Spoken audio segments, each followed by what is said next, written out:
Do you know how it feels when you put your feet on that freshly grown spring grass and you can feel the warmth of the sun as it's warmed up the earth and the grass that you're standing on? Or when you get to the beach for the first time, it's the start of the season and your toes expand down into the sand and you can feel the joy. Perhaps you can identify with that first compliment you receive in a long time, and you feel acceptance inside and value for what you're doing. You feel that you've been seen and you've been heard. These are examples of where thriving is occurring and how we can sense it and enjoy it. One is when we allow ourselves time to connect to nature, and the other is the experience of being connected with others in a positive and empowering way. Our guest today, Monika Becker, has credentials as an engineer in horticulture. And what she's done is she's taken her expertise in this and she's turned it into a huge asset for the coaching industry. This has taken her into a natural, informal part of her personal life where she was doing these kinds of things as a younger person, and now she's doing it as a full profession.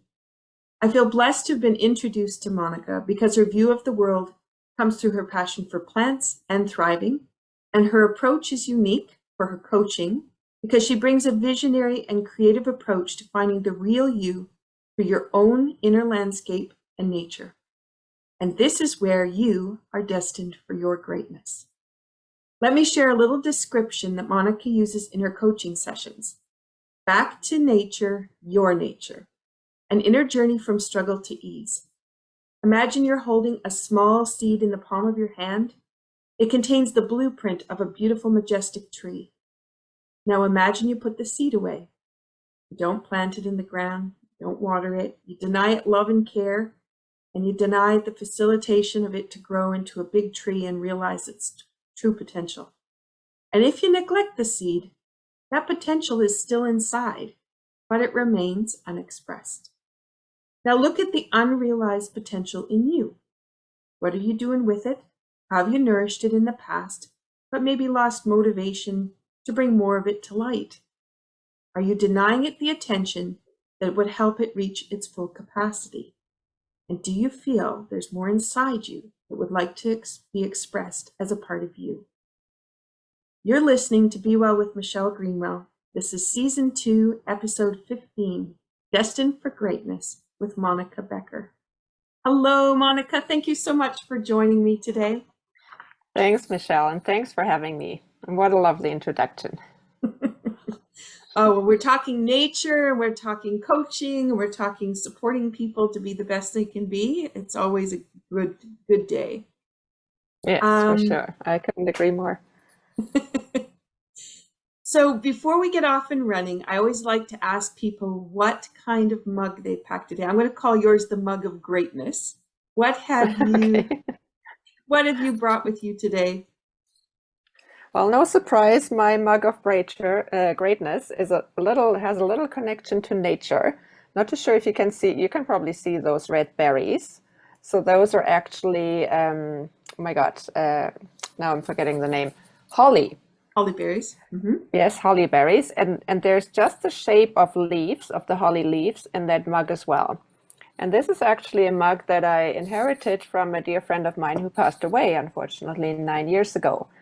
And I'm a lover of red, as you can probably tell. And there's like the inside of the mug is fully red, right? And I love also the beigey tone and the off-white tone. So the colors just speak to me. And this nature topic, of course, fits the topic of our conversation today. Oh, it's beautiful. And I like it's like embossed on the outside. So when you hold on to it, you can feel the texture of the leaves. That's really totally yes. Yeah, really you can. Cool. Yeah. Okay, and your shirt is cream white and your sweater is red. So I see the colors coming through. There you go.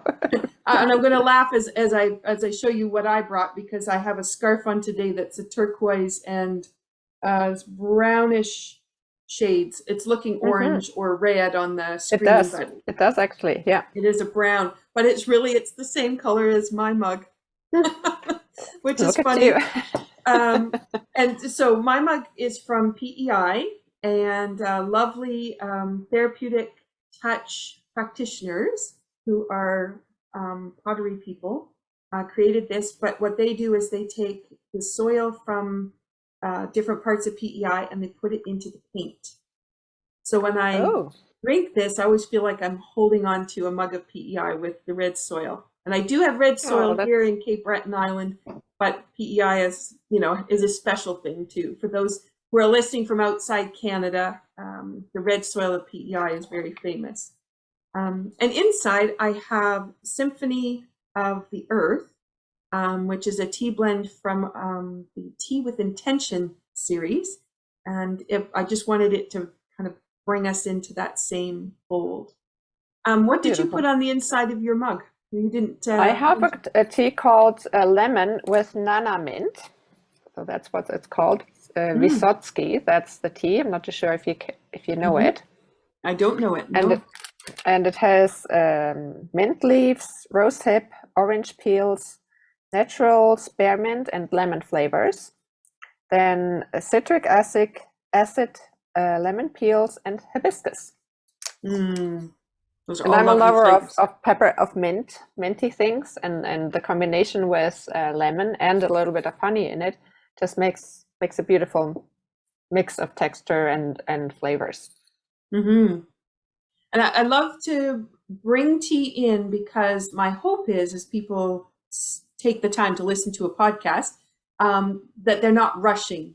Like I know sometimes they'll download it to listen to it in the car, but I'm hoping that they have a mug of their special beverage, and that they also take the time to sip away, listen, enjoy, relax, and not be in a hurry to learn something specifically, with a destination, but to just enjoy the conversation. So, so cheers to those people who are listening. Cheers. And Monika, exactly. Slange, as we would say here in Cape Breton. Thanks for joining me. Cheers, or Prost, as we would say in Germany, my home country. Lovely, isn't it? Okay, so let's start with your background in horticulture, because this makes your approach very unique in the way that you do coaching. And I want to know, kind of how you got started and where your interests are. Yeah, so I basically grew up in a big, beautiful family home with a huge garden. So nature was part of my upbringing, and it was a little like a paradise for a child. And when it came to determining what I wanted to do with my life once that I had graduated from high school, I first started to become on the track of becoming an occupational therapist, but that didn't work out for a few reasons. And then the practical me inside of me told me, why not go into horticulture? I love plants, I was used to gardening, and I thought, okay, once that I had my family, I can use my knowledge in my personal, my vegetable garden and in my own garden that I was thinking of having at the time. And I felt that the horticultural studies would be a good direction for me, because I was pretty good with natural sciences, and I had that kind of like foundation of having grown up in nature that made me feel connected to it. So that's how I went into horticultural studies, and then I specified more into the tree and fruit tree aspect of it. And eventually I started working in sales and marketing of plants, but I always kept that love going, actually, for getting my hands dirty and helping plants grow and keeping them beautiful and pretty. Like that was just always a hobby, and at times I also worked and was paid for maintaining other people's gardens. So it turned out to be a good choice in that way, right? That I was able to combine my natural abilities and skills and with something that was close to my heart. And so now, with you doing coaching in the wellness industry, how has that influence of the horticulture come around into the coaching? Yeah, so there are quite a few analogies, and I like to use analogies and metaphors from the natural world in my coaching, just to paint a picture that people can relate to. They can look at it from the outside and then apply whatever resonates with them to their own life. So for example, when I was talking about helping maintain gardens and keeping them beautiful, that oftentimes included pruning some plants, which in many cases, especially also with the fruit tree culture, it's to prune off, to remove some parts that no longer serve. And that has the analogy to coaching clients. So which parts of your life, which parts of your activities, possibly even which people, which relationships no longer serve you, right? So what would enhance your life experience if you were to remove them or maybe reduce them? Because oftentimes it's just that you prune twigs back. You don't really cut them off at the point where they come out of the trunk, but you cut them back by a third or whatever the length might be, right? But maybe reducing some aspects of our lives that no longer serve us. So that is one thing. Then another example would be planting seeds. Right? I guess you as a business owner can relate that oftentimes we have so many new ideas, right? Or new initiatives and new activities that we take, which is like planting seeds. And then going back to the part that you read about my back to nature, back to your nature, when we don't nourish those seeds, they will not necessarily grow, right? So, and that, taking that back to our life or my client's life is then, so which seeds really would be helpful for you to grow and to nourish, and which ones are not necessarily helpful or beneficial for you maybe at this time. So which seed maybe you do want to put away for now so that you can take it when the timing is better or more appropriate for it, and then bring it to life at that time. Right? So those are a couple of practical applications where I bring the natural world and some metaphors of nature into my coaching to apply some concepts and tools or approaches that essentially help my clients to move forward into the direction that they would like to go, and then to achieve more of their and reveal more of their greatness in the process. It's really interesting as you're describing all that, because it's something tangible. Sometimes you can have a conversation. It's not that it's an abstract concept trying to get someone to realize kind of where they are and where they'd like to be. Mm-hmm. But to be able to have those examples like that where you can actually bring it in and attach things to it. So even if you go out in the garden and you are just putting your hands into the dirt, you have that opportunity to start to reflect on the things that you've said. And then now, what does that mean for me while I'm digging in this dirt, and where can I take this? Yeah, exactly. Yeah, and oftentimes, and maybe that's something that you do too with your people with regards to movement, right? I encourage my clients too to take a leisurely walk in nature without any expectation, maybe with a question that they ponder and they put out, and then just be curious to see what they notice, right? Because oftentimes nature provides us with answers that we couldn't have come up had we sat at our desk and really forced to think up a solution, right? But then when we just relax and go into nature, and then it might just provide us with a great insight or an idea when we least expect it. Mm-hmm. Mm-hmm. I was just thinking about, I have a machine that hooks up to plants so that the plants can sing through a synthesizer. And I was listening to a recording someone had done about the emotions of the plants and the conversation that goes on between them. And I think sometimes when we go out and stand in the garden, we're not thinking about how we've stepped into a conversation. Right. And we're not really a part of that conversation. And we come in with our ideas. This needs to be cleaned up, and I need to work this in the garden, and I'm going to change these plants. We haven't even sat really to think about what is the garden saying and what is it doing before we've arrived, and then what is the impact that we have while we're there. It was just a really That's interesting yeah. reflection. So if I take from that same idea and just thinking about some of the clients that you worked with, do you have some stories of some different ways that people have had some realizations through the techniques that you use? Yeah, so basically and I have to say that I haven't really always used nature as my like to offer me metaphors, right? So I'm not too sure that I have a very concrete example right now that relates to the nature aspect that I'm applying to my business more so right now. But let me just think for a moment.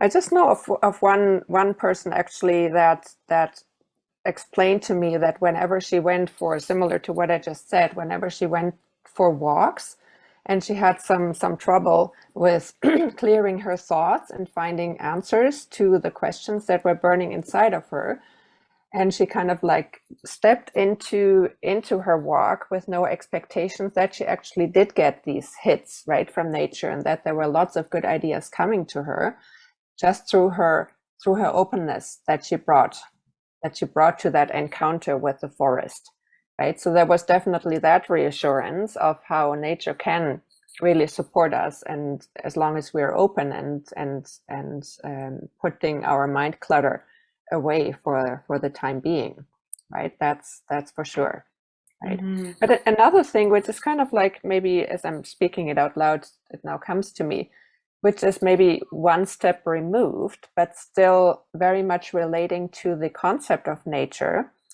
is that in order to help my clients to reconnect to their nature and their true nature, we go through, like with most of my clients, I go through the process of helping them identify their core values in their life, because that is kind of like a blueprint that we bring with us. And it's not to say that it stays the way it is, like of our life. I think our core values do change over time, right? There is some changes there. However, for that particular time in her life, my client was actually really open to looking at what mattered to her most at that point in her life, where she was struggling in different areas of her life. And so we worked maybe I think it was maximum 2 sessions. We worked on clarifying her values and defining some concrete action steps for her that gave her some direction of what her behaviors actually would look like if she was to live in alignment with those core values that she had identified for herself. And then what was really miraculous is that she took those values into some conversations at her workplace, where she had some of those struggles that she had come to me with. And she was able to turn her experiences around just by following those action steps that she had defined, that were now in alignment with the clarity of her core values and what mattered to her. So in short, for her to identify more what mattered to her, what really was an expression of her truth, of her nature, helped her to show up differently in her interactions, and then establish a new way, a new relationship, and new experience and new results for herself. Right? And to the day, it blows me away that she did that just after the 2 sessions that we had, that she had that courage to act on it immediately and move into doing life differently based on that. And she had immediate results, right? And that was just spectacular. That is fascinating, because you think of how many people have a job where they do have trouble communicating with their coworkers or being in alignment with the same ideas or objectives of a project, Mm-hmm. Mm-hmm. and they wouldn't know how to deal with that, and they wouldn't know why Exactly. they wouldn't know how to deal with it either. Mm-hmm. And you can Mm-hmm. have that coaching of how to get along with people, but it's not about that if you don't understand where that base piece is. Yes, exactly.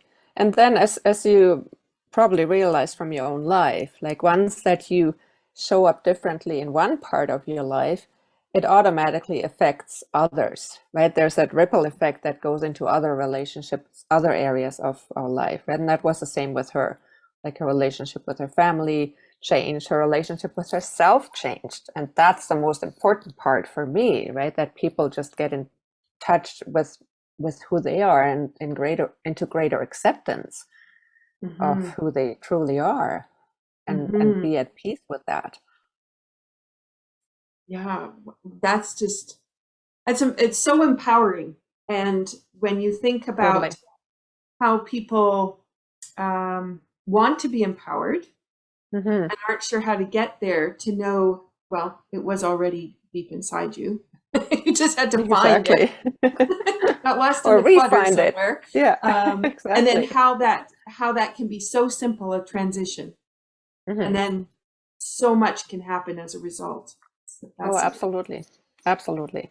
Yeah. And it's oftentimes, and just to offer you maybe also one little tweak that I would like to make is that, yes, people want to be empowered. And part of the work that I do with my clients is actually to help them realize that they need to empower themselves. I cannot possibly empower another person. I can offer them perspective, I can offer them tools, I can offer them support, but in the end, they need to step into their own power, right? So it's not something that I give them, but I help them to realize it for themselves that they have it inside of them. Mm-hmm. Mm-hmm. So in your program, you have Hmm. 5 metaphors that you like to work with. Do you want to explore a little bit about what you are doing with your program? Yeah, for sure. Yeah, so I have the metaphor of a bee is a bee is a bee, which means that it's an invitation to accept our unique nature and role that we're here for on Earth, right? And it speaks very much to what we touched on already, which is to explore inside of what really matters to us, like what makes us unique, what is true for us, what do we not accept, but what is it that we invite into our life to really gain that clarity of a clear sense of self, which yeah provides us with a solid foundation to live our life and feel okay with it, and not just okay but be happy with it, right? Rather than struggling to be something that we think we have to be or somebody we think we have to be based on external expectations, right? And judgments and fears that we all carry to some degree, right? But to really get to that core of where those fears and judgments and expectations don't exist, but where we just know with every cell of the body who we are, right? And what is true for us. So that's the metaphor of being a bee and a bee and a bee, if that makes sense. Mm-hmm. And then another one is like I like to use the metaphor of butterflies when they transform, like the transformation that they go through from being a caterpillar to being a beautiful butterfly. It's that we need to understand that our growth and transformation is necessary if we want to grow into something more beautiful or more meaningful to ourselves. And that growth and transformation may not always be comfortable, right? But it's just part of the process. We cannot avoid it. To yeah, if we want to stretch ourselves and experience that transformation and that beautiful being that we truly are, then we need to be open to doing the work, right? That is necessary, and that to put ourselves into this uncomfortable zone, right, of stretching and outside of Mm-hmm. our comfort zone to Mm-hmm. reach that new level of greatness. Mm-hmm. Okay, so the third metaphor that I'm oftentimes using is the strength of a tree as it relates to weathering our personal storms with flexibility and resilience. And what I mean by that is when you look at a tree, and there are certain trees that are not as adapt to storms, right? But lots of trees are. and they have an amazing resilience and ability to just sway in the storms, right? And even if the winds ruffle all their crowns and leaves, they still stand there, and they maintain their integrity, because also they are so well rooted in who they are as a tree. They're connected, they're getting support from the earth, from their natural environment, and they have just learned to go with the punches, right? Like whatever life throws at them, they are able to adapt their behavior, and their internal flexibility is just so great that they don't break, like when life throws something heavy at them. And that again also then refers to building that kind of resilience in my clients and helping them to get to a state where they feel more able and strengthened in themselves and rooted in their true nature, so that they know better how to weather the storms and how to respond to all the things that life may throw at them. It's beautiful. I was just thinking, we had the hurricane here, which actually took the trees and like just knocked the roots, everything. It was truly amazing. Mm-hmm. But when you think about how you set down those roots and how you let those roots grow and spread out and be nourished and have all those components in there, instead of trying to do it all yourself, and you're that Mm-hmm. tree standing there, but you don't have very much root going on. It is easy, Right. for as much as you can be resilient on the top, how easy Yeah. it could be to have something come through that could really just knock you over.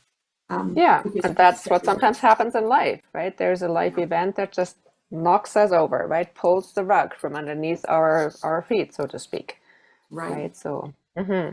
and that's not to say that sometimes that's because those trees that fall over are obviously also part of nature, right? But it's that part that shows us that yes, sometimes there are life events that are hard to come to peace with, right? Or hard to grasp and hard to deal with, of course, and Hmm. they just make us tip over, right? But then it's the matter, like the question, okay, so can we get back up? Because sometimes even if plants have been uprooted, you're able to put them back in and stabilize them again, Yeah. right? And they can continue to grow quite well, right? It's just a matter of, okay, do we have that strength in us to then still keep going if there was something that threw us over, tipped Hmm. us over. You said something interesting, because yes, you can put the plant back in, you put the dirt on top, you're really nourishing it, right? And you're saying, hey, I Yes. see you, I value you, I love you. And then Mm-hmm. that plant usually responds Mm-hmm. with something brighter, bigger. Yeah. Um, Yeah, it's exactly. And fascinating. then you offer it physical support as well, right? Like oftentimes you stake the tree. When you plant a new tree in its new position at an avenue, for example, you stake them, you give them physical support. So we human beings, we also need physical support. Maybe we need friends around us, we need community, we need a hug, right? So we also need that, but we have the ability to keep going if we are grounded enough in who we truly are, and we have, or we redevelop and don't lose that connection to that essential energy in us that keeps us going, that keeps us reconnected to our truth and our true nature. Hmm. Hmm. Beautiful. Yeah. Okay, so there's two left. The fourth one that I use is nature is never in a rush. So there's also a rhythm for you and there's a timing for you.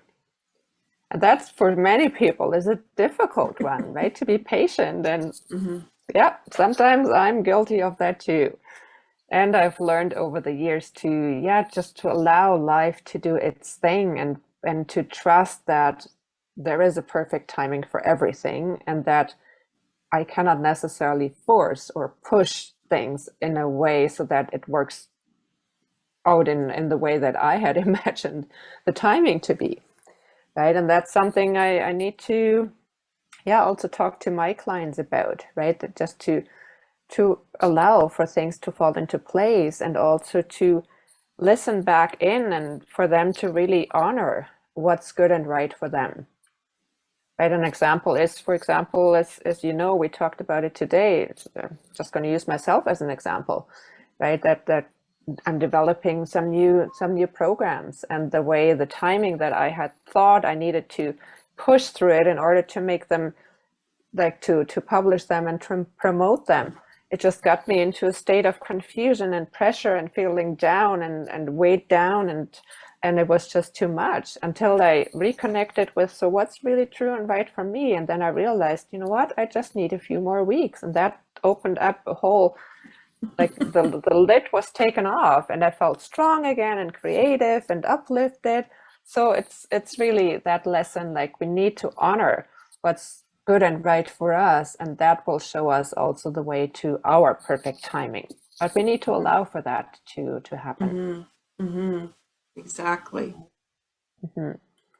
Yeah, and then the last one is, you can look at it from two angles, and I'm going to use the one side of the coin, like a predator, learn to go with the flow. Right? So a predator is there to chase their prey, and sometimes they may be successful and sometimes they may not. Right? Which means that, yeah, sometimes things go well and sometimes they do not. Right? So then we adjust.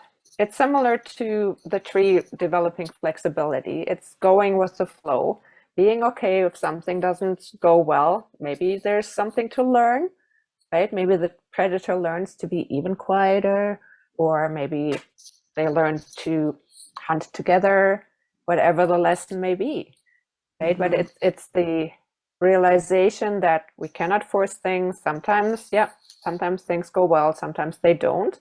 So then brush ourselves off and do the best we can to create or promote another opportunity, and then be hopefully better prepared. Right? So that's an invitation to go with the flow and not to push too hard, because, or not to blame ourselves either. Right? That's another thing. Yeah. Right? That, oh my God, like here we go, like I did it again, it didn't work out again, like who am I? Like when will I finally learn it? I'll never learn it, whatever it may be. Right? Yeah. Yeah. And that's just slowing us down, those Yes, pieces. yes, for sure.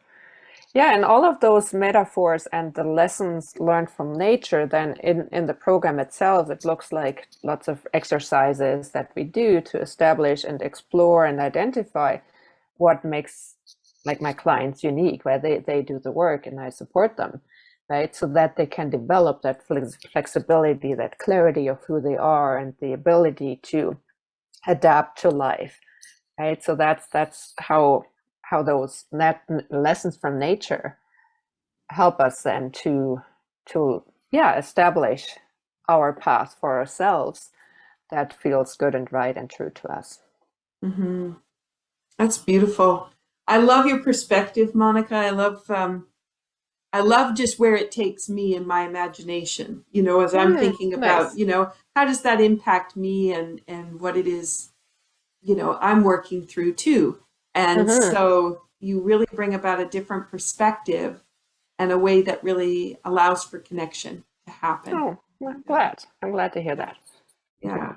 So how can people find you and get connected with your programming? Yeah, thank you. So my current website is, or it's my website is called cleardirections.ca. So that's clear directions, all in one word, .ca. And my new program is not quite up yet, so that's how new it is. But it will be up there soon. And if you want to get in touch with me, just go to the contact tab that is up top and then on the horizontal navigation bar, and send me a little note, right? Or you can also find me on LinkedIn, where you find me under my name, Monika Becker, with Clear Directions Coaching. And just so you know, I offer every person a free consultation, or a clarity session, I oftentimes call it. And you will find the link to that on my website as well. And that is the URL, if you wanted to note it, is cleardirections.ca again, and then the /clarity. Beautiful. So those are a few ways to connect with me. Excellent. Excellent. So to finish off today, I always like to finish with some kind of a movement pattern that people can take away, or just to be reminded to make sure they're moving every day. What would you offer today? Yeah, thank you for the question. Actually, I'll take an example that comes again from nature, but this time it's not plants, but another category of a group of natural beings that I adore, which is cats. And I have a cat myself, and I always get reminded by her how important it is to stretch. Whenever she gets up, there's always like that stretch of the front legs, and then she goes to the hind legs, and it's just that reminder, and I don't do it often enough. So for me, even the reminder would be, and the invitation for our audience, remember to stretch in the morning before, as you get out of bed, or before you sit down at your desk, and throughout the day. Just get up and stretch your body, and just stretch into the different, like, not the hunching over, but stretch your chest so that you feel like there's some movement again, and we're not just sitting like stiff people at the desk. So my invitation would be to stretch. Oh, beautiful. I was just thinking as you were saying that, first thing in the morning, one of the delightful things is to do that first initial stretch, but the fascia inside the body gets like a fuzz on it. And so the stiffness that we experience first thing in the morning is that little bit of fuzz. So when you start moving, it gets all of the tissue opening and the fluids moving, and that disappears. Oh, and I didn't know that's yeah, and I had forgotten about it till you just mentioned that. And so I was thinking about, just that fact that if you just take that time, it's almost like clearing the fog, right? You do that little bit of stretching, give it some space, and then potential is there. You have that opportunity. There you go. Yes. And then I'll take from that, I'll segue into the sounds of nature and those kind of drum beats, back beats, anything that gets a nice deep sound for you. I invite people to maybe choose a piece of music that really has you kind of feeling the earth. And then what you can do with that is just make gentle circles with the joints. And when we do that, we have the opportunity to create a little bit of space. And that space is where we find ideas, intuition, possibility. So sometimes just to stand and just create space in the body is enough for us to be able to open up. And that's something that I've done a lot more, probably the last 6 months. And every time I do that with my students, I always get this excited kind of nature when they walk out of the class at the end. They're like, oh, that just felt so good. And it was really, really simple, very basic. So I actually want to do this now after our call. It felt like really just listening to it. Yes. Oh my God. Yeah, that would be great. Yeah. Let me get in there. We were going. Oh, yeah. Beautiful. Well, thank you, Monika, for spending the time and sharing more with our audience about how they can be well and ways that they can think about it. And I wish you the best of luck with your programming as it expands and grows and meets its audience and makes a difference in the world. Thank you so much. Well, thank you so much. I sure appreciate the opportunity to share it with you and your audience, and just, to give a few tips and perspectives. Thank you very much. You've been listening to Be Well with Michelle Greenwell. This episode is sponsored by Dance Debut, Inc., providing movement programs to create a flourishing lifestyle while achieving your goals and ambitions and enjoying the activities that may be on your bucket list. In the words of Charles Schulz from the Peanuts cartoon, to dance is to live is to dance. And we have so many ways to flourish and to savor our days when we remember to dance through it, even if it happens to be in the rain. If you're a desk-bound person spending lots of time at your computer, consider one of my programs, which includes Intention, Balancing Business. And you can learn more about that at dancedebut.com. And this has also been sponsored by the Cape Breton Tea Company, bringing a little of our countryside and hospitality into your day with a luxurious cup of the tastes and sounds of Cape Breton, Nova Scotia, as well as the specialty blends, which I highlighted today, which is Tea with Intention, bringing forward the unique qualities of the herbs to support your day. Wishing you the best. Make sure you're dancing.